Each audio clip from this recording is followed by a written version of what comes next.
Disclaimer: this content is only for mature audiences. Viewer discretion is advised. It all started on what seemed like an ordinary Tuesday night. The kind of night where nothing big is supposed to happen. We had dinner like we always do, laughing about work, sharing little bits from our day, and pretending we weren't both too tired to care. My husband was unusually quiet, though. I noticed it, but I didn't push. I figured maybe he'd had a rough day at the office. But now, looking back, I should have known something was different. Something was about to change. And once it did, there was no going back. We've been married for 6 years. Not perfect, but real. The kind of marriage where you fight over stupid things, but you also hold each other close when the world feels too heavy. We've had our highs, we've hit some lows, but that night it was something else. That night, he looked at me with eyes I didn't recognize. Not angry, not sad, just distant. Cold. Like he was carrying a secret he'd been hiding for far too long. I remember every detail. The way he kept checking his phone. The way his hands trembled slightly when he reached for his glass. And then, just as I was about to go turn off the lights, he said it. A decision. Just one sentence. One shocking sentence that left me standing there, frozen, as if the walls around me had crumbled. It wasn't betrayal, not in the way you'd expect. But it hit just as hard. Maybe even worse.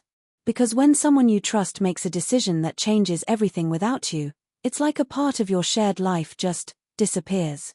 Vanishes. And you start questioning everything, every smile, every touch, every late-night conversation. Was it all real? Or was it just a setup for this moment? This story isn't about drama for the sake of drama. It's about the real stuff, the quiet pain, the unexpected turns in relationships, and the way love sometimes disguises itself before it leaves. It's about how two people, who once promised forever, can find themselves at a crossroad neither of them saw coming. And it's about the decision that left me staring at the ceiling that night, unable to sleep, replaying every word in my head. So, what do you think it was? What kind of choice could shake a marriage from the inside out, without warning, without a fight? Was it something you could forgive? Or something that leaves a scar no apology could heal? Let me know in the comments. What would you do if the person you loved made a life-altering decision without you? Would you walk away? Or try to hold on? Vote in the poll below and share your thoughts. This story is just beginning, and trust me, you won't believe what comes next. Stay tuned. I didn't ask right away. I didn't scream, cry, or beg him to explain.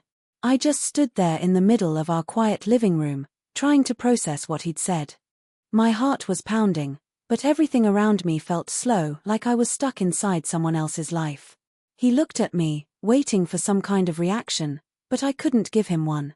Not yet. I didn't even understand what he meant. And honestly, I was afraid to know.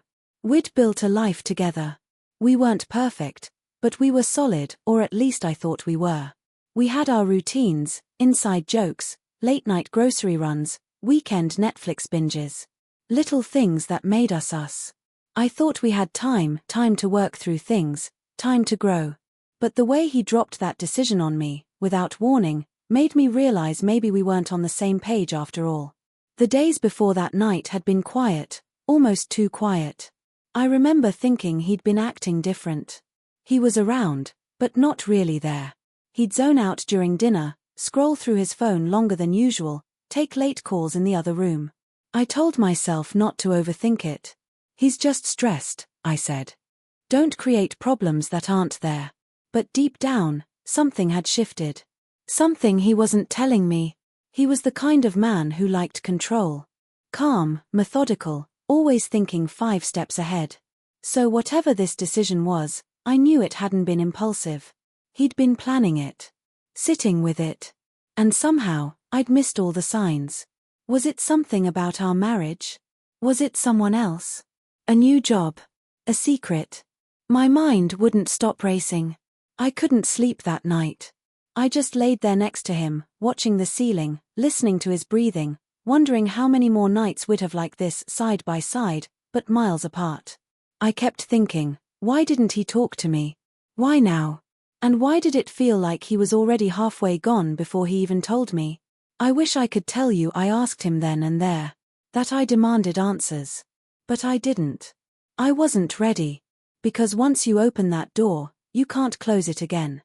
And I had a feeling that once I knew the truth, everything between us would look different. Maybe forever. So, what do you think is going on? What would push someone to hide a life-changing decision from the one person they're supposed to share everything with? Let me know your thoughts in the comments. Stay with me, because what happened next? I still don't know how to explain it. The next morning, everything felt off. He acted like nothing had happened, like the night before didn't exist. He kissed me on the forehead, said he had an early meeting, and left with his usual calm, collected look. I stood at the kitchen counter, coffee in hand, still hearing those words echo in my head. I tried to replay them exactly, word for word, hoping they'd make more sense in daylight. They didn't. At work, I was useless. I kept checking my phone, thinking maybe he'd text. Maybe he'd say more. But nothing came. That silence was louder than anything he could have said. And that's when the questions really started to pile up. What exactly had he decided? Was it about our relationship? Was he planning to leave? Had he already? Was this a slow exit or just a warning?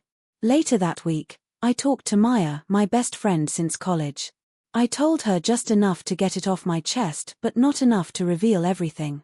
She listened quietly, nodding, her face doing that thing it does when she's trying to figure out how honest to be. Maybe he's hiding something because he thinks you won't handle it well, she said. Or maybe it's not what you think at all. But what else could it be? A surprise move? A secret debt? Something from his past? I started digging without really meaning to. I checked his emails, scanned old photos, looked through our shared calendar. I know how that sounds. But when the person you love suddenly feels like a stranger, trust cracks fast. And once it's cracked, it spreads. Then came the weird calls. Unknown numbers, strange voicemails with no message. One night, I picked up, and someone hung up immediately. I asked him about it, casually, but he brushed it off. Said it was probably spam. But I knew the way his voice shifted when he was hiding something. And it shifted then. At this point, I started keeping a journal, writing down anything that felt off. It helped me stay grounded. Helped me remember what was real. Because the longer this went on, the more I started questioning myself too. Was I overreacting? Reading too much into things? Or was I finally seeing a truth that had been there all along? There were signs, things I ignored before. Like how he suddenly stopped talking about our future. How he seemed distracted when we talked about plans for the holidays. Or how he kept locking his phone, even when it was just the two of us. Tiny details that didn't seem important until they all added up. And then, one night, I found something. It wasn't big. Just a piece of paper, folded and shoved deep in his drawer. A name, a date, and an address. Nothing else. No explanation. My stomach dropped. I stared at it for what felt like forever, trying to decide if I should ask him about it, or go there myself. What would you do? Would you confront him? Or follow the lead and see what's hiding on the other side? Drop your thoughts in the comments. Make a guess, what do you think that note means? Because whatever it is, I had a feeling it was just the beginning. I couldn't stop staring at that paper. My hands were shaking as I unfolded it again, double-checking the date. It was only 2 days away. A Tuesday. The same day of the week he first told me something was coming. The address wasn't familiar, some office building in a part of the city we never went to. The name scribbled on top. I didn't recognize it. But it was written in his handwriting, quick and messy, like he jotted it down in a rush. I knew right then this wasn't just about us arguing or drifting apart. This was something else. That night, I barely spoke. He didn't seem to notice. He was too caught up in whatever he was hiding. When I asked how his day was, he gave vague answers. Said he was tired. Said he had another early morning. He didn't mention the meeting on the paper, didn't mention the name. And I didn't ask, not yet. I just nodded, pretending I believed everything was fine, even though my gut told me the storm was just starting. I thought about following him. I planned the whole thing out in my head. If I left the house a few minutes after him, I could stay far enough behind not to get caught. But I didn't even know if he was going to that address. Maybe he had changed his mind. Maybe I was chasing a ghost. Still, I couldn't let it go.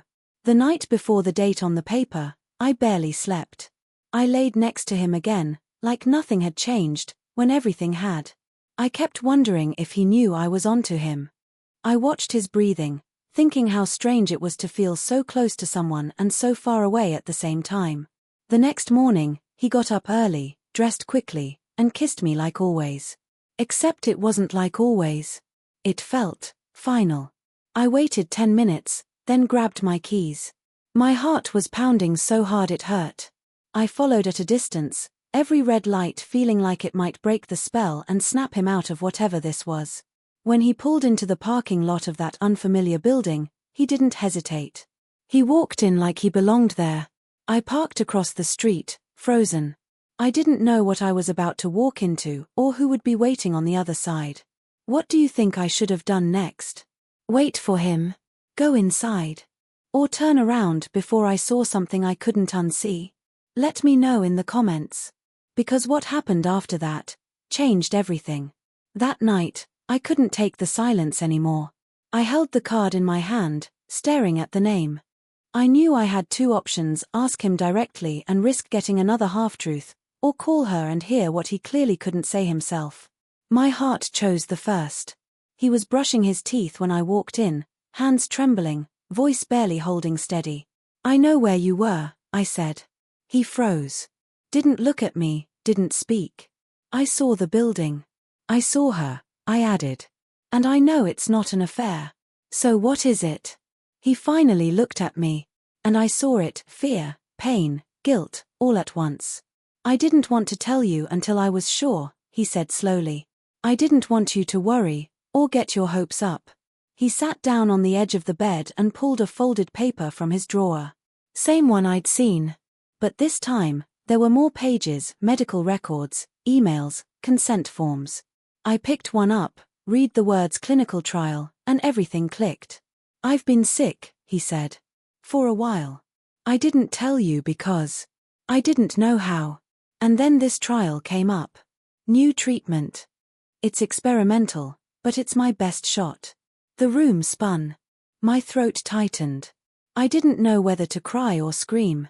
All this time, I thought he was pulling away from me. But he was trying to protect me from the fear, the uncertainty, the what-ifs. "I was scared you'd look at me differently," he whispered. Like I was already gone. I sat down beside him, my heart breaking and healing all at once. We talked for hours, really talked. No secrets, no guessing games. Just truth. It hurt. But it brought us back together in a way I didn't expect. But just when I thought I had the full picture, the twist came. I called the woman from the clinic the next morning, just to ask about his next appointment. Her voice hesitated. "There's something you should know," she said. "Your husband, he didn't just enroll in the trial. He donated part of his payout to cover someone else's spot. An anonymous woman. Said she reminded him of someone. Said it was the least he could do." I didn't know what shocked me more, that he kept his illness hidden, or that he was still giving, even when he was the one who needed saving. So now I ask you, what would you have done if you were in my shoes? Drop your thoughts below. Because even after everything, some questions still don't have easy answers. We spent the next few weeks adjusting to this new version of our life. His treatment schedule was intense: appointments, follow-ups, the occasional bad day where the side effects hit hard. But through it all, we talked more. We connected again, in a way we hadn't in years. The fear never left completely, but it stopped controlling us. I asked him about the woman he helped. He said she reminded him of me, not in looks, but in spirit. She came into the trial office alone, trying to stay strong. Her paperwork had been rejected because of a financial gap. He couldn't walk away from that. That was the man I married. Even when he was breaking on the inside, he was still reaching out to others. Maya came by often, bringing soup, jokes, whatever she could to keep the mood light. And slowly, the weight began to lift. Not gone, but lighter. Hope started showing up in quiet ways, like when his blood results started trending better, or when he smiled without forcing it. One day, after a rough treatment, we sat on the couch watching an old movie. He turned to me and said, "I'm not afraid anymore. Not of the illness. Not of losing control. Just afraid of wasting time." That hit me hard. We spend so much of life trying to protect people from pain, not realizing the distance we create hurts more. I told him that from now on, we face everything together, no hiding, no shielding, no disappearing. And we did. It wasn't perfect. Some days were hard. But we rebuilt something stronger than before. More honest. More present. That note, that clinic, that secret, it could have broken us. But in the end, it pulled us closer. Now, whenever we go through tough moments, I remember that night. The night he made a decision that changed everything, not to walk away, but to fight in silence, thinking he was protecting me. And now, we're fighting together. That's what love is. Not perfect. Just real. How do you feel about how it all ended? Would you have forgiven him? Stayed? Walked away? Drop your thoughts in the comments, and if you want to see where their journey goes next, let me know. Maybe there's more to this story than either of them expected.